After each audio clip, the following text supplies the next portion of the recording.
Wave optics की बात करें तो उसमें सबसे पहले आता है Huygens wave theory. Huygens wave theory के according light travels in form of wave front के रूप में ट्रेवल करती है।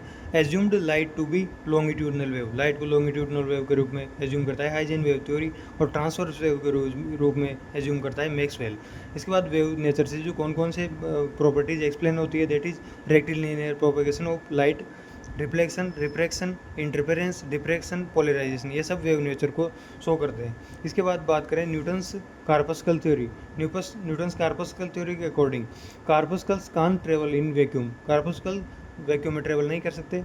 Velocity of light decreases on entering medium में एंटर करने के बाद वेलोसिटी डिक्रीज होगी। वेव फ्रंट की बात करें तो वेव फ्रंट स्पेरिकल होते हैं, जिसमें कि आई प्रोपोर्शनल टू आई 1/r² के, और सिलेंड्रिकल में I is proportional to 1/r, and plane में I not change, I change नहीं होता इंटेंसिटी प्लेन वेव फ्रंट के लिए।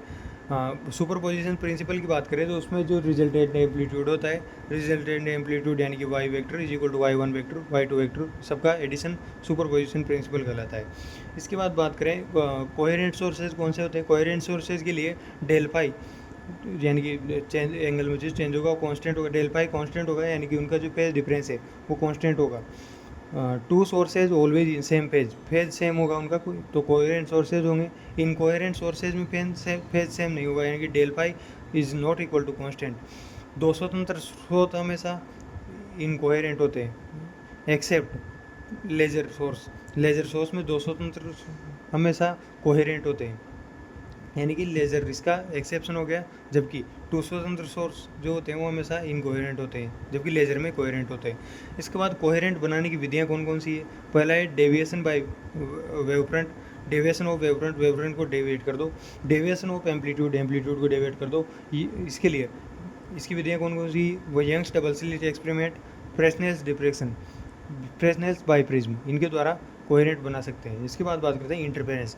इंटरफेरेंस की बात करें तो follow law of conservation of energy. Interference law of conservation of energy को फॉलो करता है सबसे पहली बात। इसके बाद इंटरफेरेंस की बात करें तो two waves same frequency, lambda, velocity and direction सब सेम होनी चाहिए in same medium at same time. अगर वो सुपरपोज करेगी तो energy is redistributed, energy redistribute हो जाएगी फॉर, जैसे ये वन वेव होगी, ये सेकेंड वेव होगी, ये दोनों इसके एग्जाम्पल हो गए। तो इसमें वाई जो होगा, इनका जो रिजल्टेंट एम्पलीट्यूड होगा that is equal to A sine omega T minus K X plus phi, जहाँ पे ए रिजल्टेंट एम्पलीट्यूड होगा। अब रिजल्टेंट एम्पलीट्यूड इसके लिए जो डेरिवेशन हुआ, यानी कि ये दोनों जो वेव्स है उनको इस डेरिवेशन के बाद में ये अपने पास वेव आई, दोनों को मिलाने के बाद, तो वो इस तरह से आएगी। लेकिन उसके बीच में जो डेरिवेशन है उसमें क्या होगा, ए कोस थीटा को A1 plus A2 cos phi equation 1 के रूप में मानेंगे, और ए साइन थीटा को A2 साइन फाई मानेंगे इक्वेशन 2 के रूप में। तो इस तरह से यहाँ पे अपने को इसके बाद ये इक्वेशन मिलेगी जिसमें ए रिजल्टेंट एम्पलीट्यूड होता है। इसके बाद ए की बात करें तो ए को कैसे दिखा सकते हैं, तो resultant amplitude is equal to under root of A1² plus A2² plus 2A1 A2 cos phi के बराबर होगा, और रिजल्टेंट जो इंटेंसिटी होगी that is equal to I1 plus I2 plus 2 under root of I1 I2 into cos theta के बराबर होगी। इस तरह से ये रिजल्टेंट आई हो गया, ये रिजल्टेंट ए हो गया, इसको इन फॉर्मूले से निकाल सकते हैं। इसके बाद बात करें कंस्ट्रक्टिव इंटरफेरेंस और डिस्ट्रक्टिव इंटरफेरेंस।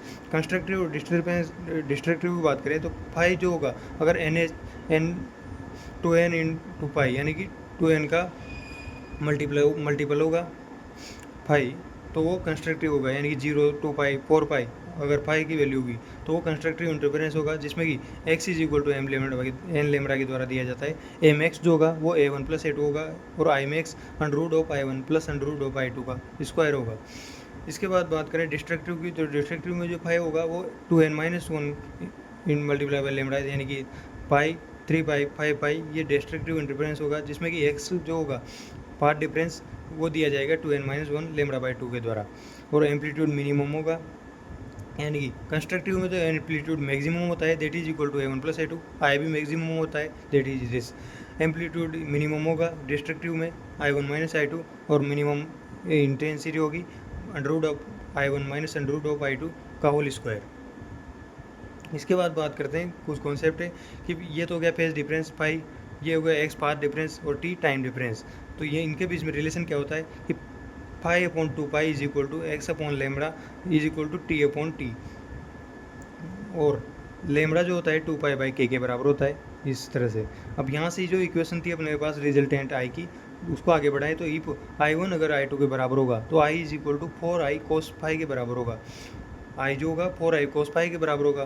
तो यहाँ से अगर I मैक्स की बात करें तो I मैक्स 4I1 के बराबर हो जाएगा, और I मिनिमम 0 भी हो सकता है क्योंकि कोस फाई की वैल्यू अगर 90 डिग्री होगी इस तरह से। और लेमड़ा मैक्स को कितना होगा 4 लेमड़ा, और लेमड़ा मिनिमम 0 हो जाएगा। इस तरह से अपन I और लेमड़ा को पता कर सकते हैं।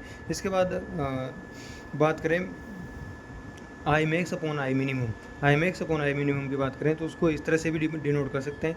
वैसे अपन ने आई मैक्स ये देख लिया, इसको दिस अपॉन दिस भी I max upon I minimum होता है, और इस तरह से इसको इस तरह से भी डिनोट कर सकते हैं, यानी कि I max upon I minimum होगा under root of I1 upon I2 plus 1 divide by under root of I1 I2 minus 1 का होल स्क्वायर, और या फिर I max upon I minimum A1 upon A2 plus 1 divide by A1 upon A2 minus 1 का whole square, ये भी I max upon I minimum होगा।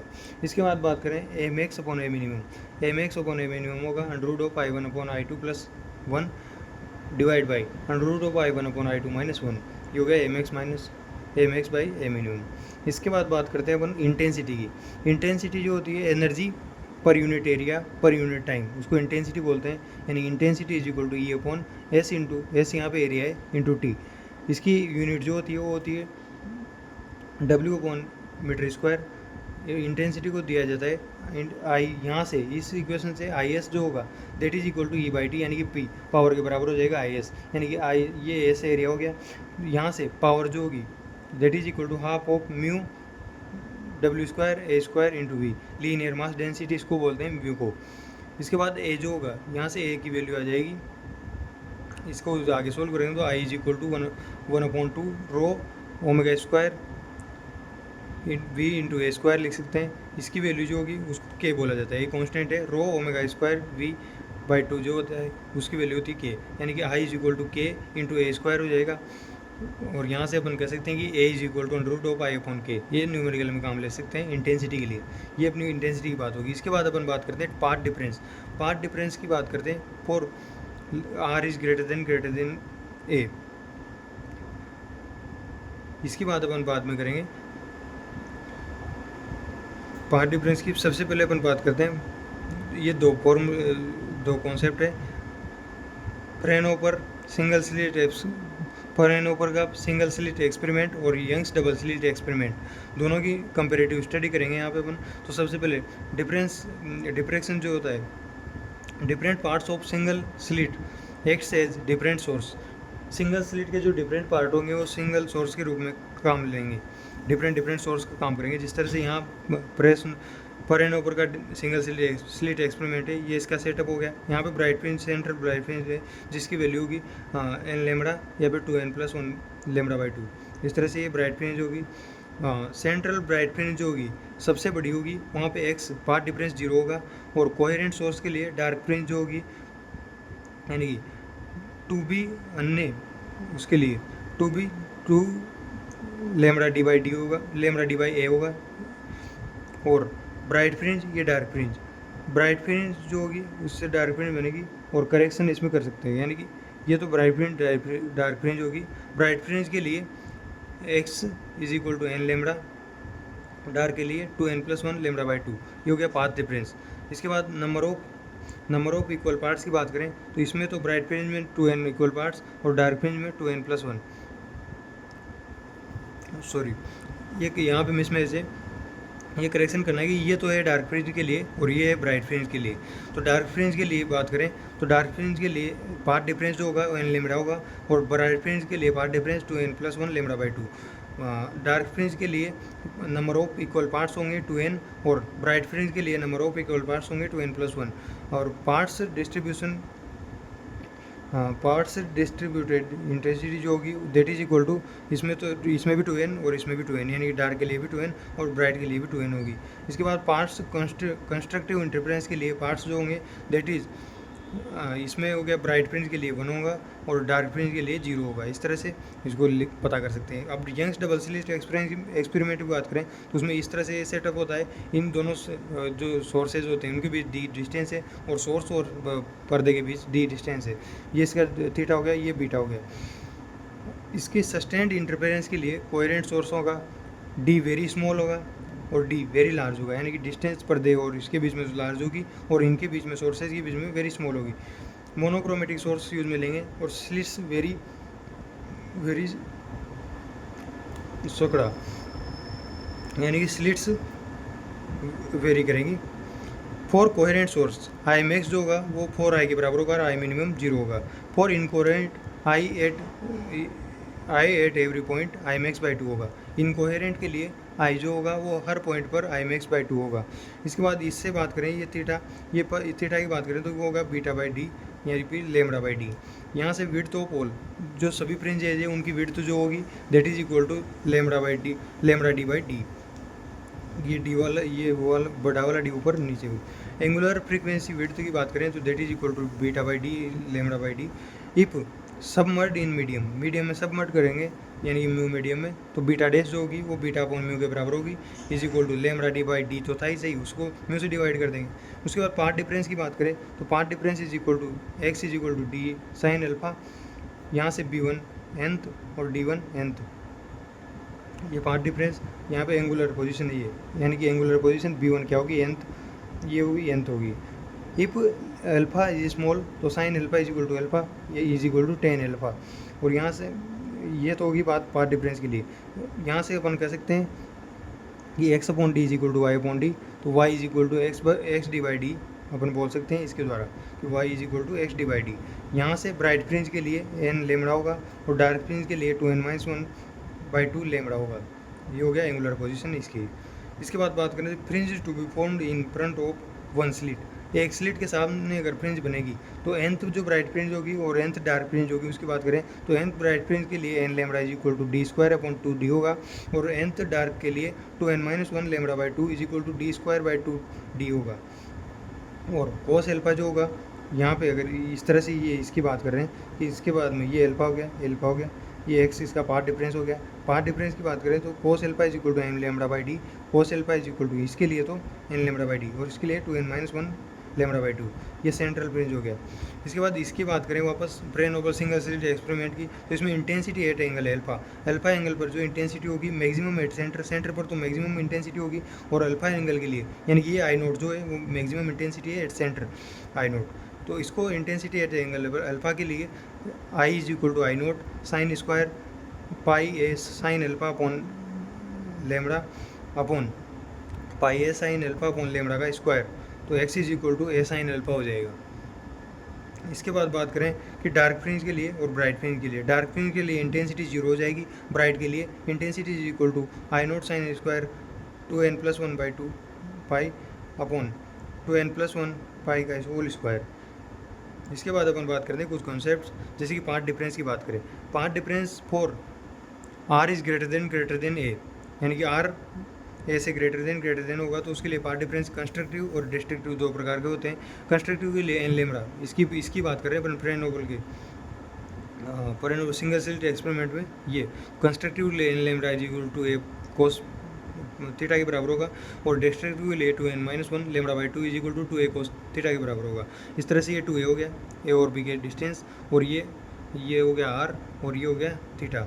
इस तरह से इनके लिए ये लागू होता है। इसके बाद interference of thin slit, interference in thin slit में इंटरफेरेंस की बात करें तो ये स्लिट होगी, ये रिफ्रैक्टिव एंगल है, incidence angle phi is equal to 180 degree और ये phi is equal to 0 degree. ये रिफ्रैक्टिव इंडेक्स हो गया इसका।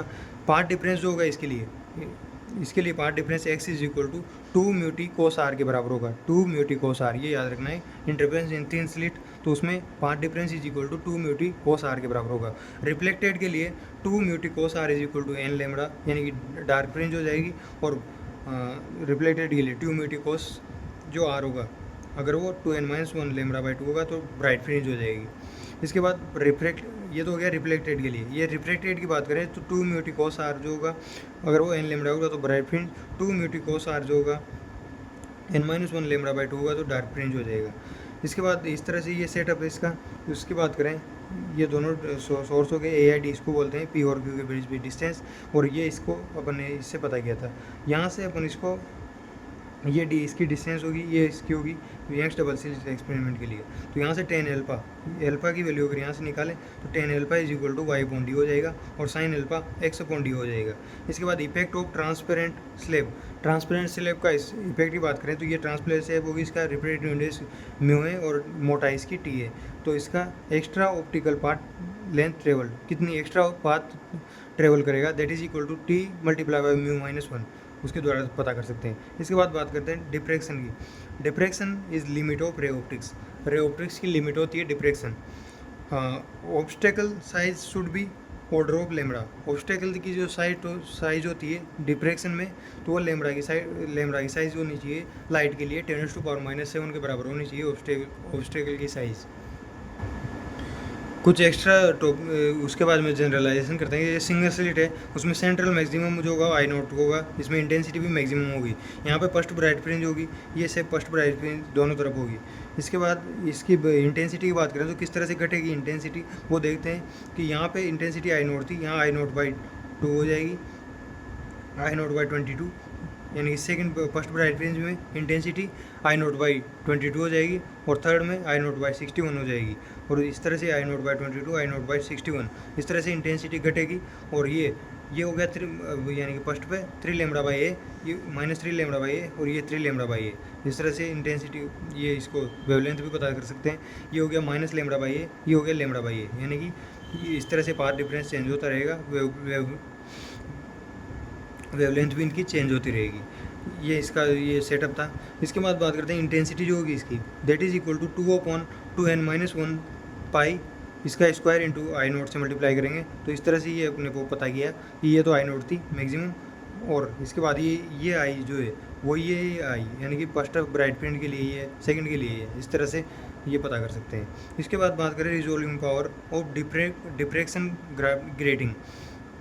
डिफ्रैक्शन ग्रेटिंग के लिए रिजोल्विंग पावर जो होती है that is equal to R is equal to lambda upon del lambda, और ये होती है एन इंटू एम के बराबर, यानी कि रिजोल्विंग पावर एन एम के बराबर होती है, लेमड़ा अपॉन डेल लेमड़ा, जहाँ पे एन जो होगा total number of diffraction lines होगा, और एम जो होगा ऑर्डर ऑफ स्पेक्ट्रम होगा। तो total number of diffraction line और ऑर्डर ऑफ स्पेक्ट्रम, वो उसका मल्टीप्लिकेशन होता है रिजोल्विंग पावर के बराबर। यंग्स डबल स्लिट एक्सपेरिमेंट में जो रिजल्टेंट होता है, रिजल्टेंट इंटेंसिटी होगी that is equal to I is equal to I naught upon cos I is equal to I naught cos square 5/2 के बराबर होगी। तो I is equal to I naught upon 22 हो जाएगी, एन इज इक्वल टू 1 के लिए for first bright fringe. इस तरह से अपन इसको पता कर सकते हैं। इसके बाद बात करें when light passes from air to medium, air से मीडियम में लाइट पास करेगी, देन लेमड़ा डैश जो होगा that is equal to lambda upon mu, जो अपन पहले पढ़ सकते हैं। यंग्स डबल स्लिट एक्सपेरिमेंट में n lambda dash upon lambda dash D upon D, या फिर 2n-1 lambda dash D upon D के बराबर रख सकते हैं अगर इसकी मीडियम चेंज हो रहा है। इसके बाद बात करेंगे अपन, अब अगर बात करें पोलराइजेशन के बारे में। पोलराइजेशन क्या होता है, चूँकि phenomenon of light is only due to electric field vector, इसलिए called optical vector. Electric field vector की वजह से ही लाइट का जो फिनोमिनन होता है वो होता है, इसलिए इसको ऑप्टिकल वेक्टर भी बोला जाता है। तो पोलराइजेशन के मेथड्स कौन कौन से होते हैं उनको देख लेते हैं। बाय रिफ्लेक्शन के द्वारा पोलराइजेशन होता है। तो उसमें क्या होता है, ब्रेवेस्टर्स लॉ होता है। ब्रेवेस्टर लॉ क्या कहता है कि म्यू रिफ्रैक्टिव इंडेक्स जो होगा that is equal to 10 IP जो होता है, यहाँ पे ये एंगल है, यानी कि ये इंसिडेंस रे होगी, ये रिफ्लेक्टेड रे होगी, और ये रिफ्लेक्टेड रे होगी। तो रिफ्लेक्टेड रे जो है वो कम्प्लीटली पोलराइज होगी, रिफ्लेक्टेड रे तो कम्प्लीटली पोलराइज होगी। यहाँ पे ये reflected ray completely plane polarise light है, ये पार्शियली पोलराइज लाइट है, और ये आर हो गया, ये IP हो गया। यानी कि IP जो एंगल है उस पर अगर कोई ये इंसिडेंट्स करेगी अनपोलराइज लाइट, तो ये पोलराइज लाइट में कन्वर्ट हो जाएगी रिफ्लेक्शन के द्वारा। तो इसमें ब्रेवेस्टर लॉ कहता है कि mu is equal to 10 IP के बराबर होगा। IP प्लस R जो होगा, IP plus R that is equal to 90 degree, यानी कि ये IP और ये R 90 डिग्री के बराबर होगा। तो ये भी 90 के बराबर होगा, यानी कि रिफ्लेक्टेड और रिफ्लेक्टेड रे जो होगी वो 90 डिग्री का एंगल बनाएगी। इसकी ये तो हो गया रिफ्लेक्शन के द्वारा पोलराइजेशन। इसके बाद देखते हैं बाय रिफ्रैक्शन के द्वारा पोलराइजेशन की बात करें तो उसमें या फिर इसको पाइलो प्लेट्स की जो पाइलो थी उसके मतलब बहुत सारी प्लेट मिला के रिफ्रैक्शन करते हैं तो उससे भी पोलराइजेशन हो जाता है। तो 90 डिग्री घुमाने पर ये बाद की बात है। इसके बाद देखते हैं almost completely plane polarise light इससे प्राप्त हो जाती है। इसके बाद थर्ड प्रोसेस है बाई स्कैटरिंग। स्कैटरिंग के द्वारा भी पोलराइजेशन किया जा सकता है, जिसमें particle size of order of lambda, particle size lambda की जो ऑर्डर होगी उसकी ऑर्डर का पार्टिकल साइज होना चाहिए। इस तरह से स्कैटरिंग होगी, लाइट अलग अलग दिशा में चल जाएगी। यदि light propagates along X axis then after scattering light along Y and Z axis is, यानी कि एक्स एक्सिस से अलोंग अगर प्रोपेगेट करेगी तो after scattering light along Y and Z axis जो होगी तो वो प्लेन पोलराइज्ड लाइट कही जाएगी। रिलेज लो इससे रिलेटेड, स्कैटरिंग से रिलेटेड रिलेज लो है, जो कि scattering amount is proportional to 1 lambda power 4, यानी कि लेमड़ा अगर ज़्यादा होगी तो स्कैटरिंग पावर उसकी कम हो जाएगी, स्कैटरिंग अमाउंट कम हो जाएगी। लेमड़ा अगर कम होगी तो स्कैटरिंग अमाउंट ज़्यादा हो जाएगी। इसकी एप्लीकेशन की बात करें स्कैटरिंग की तो ब्लू कलर ऑफ स्काई या फिर समुद्र का जो नीला कलर होता है वो स्कैटरिंग के कारण होता है। सनसेट एंड सनराइज पे रेड होता है। रेड से जो डेंजर सिग्नल होते हैं रेड, वो भी स्कैटरिंग की वजह से ही ज़्यादा रेड दिखते हैं। इसके बाद फोर्थ जो मेथड है पोलराइजेशन का वो है डबल रिफ्रैक्शन के द्वारा। डबल रिफ्रैक्शन में क्या होता है, कैल्साइट इसमें यूज़ लिया जाता है। कैल्साइट के द्वारा ये कैल्साइट क्रिस्टल के द्वारा रिफ्रैक्शन होता है, इसमें डबल रिफ्रैक्शन होता है। दोनों प्लेन पोलराइज्ड लाइट इससे बाहर निकलेगी।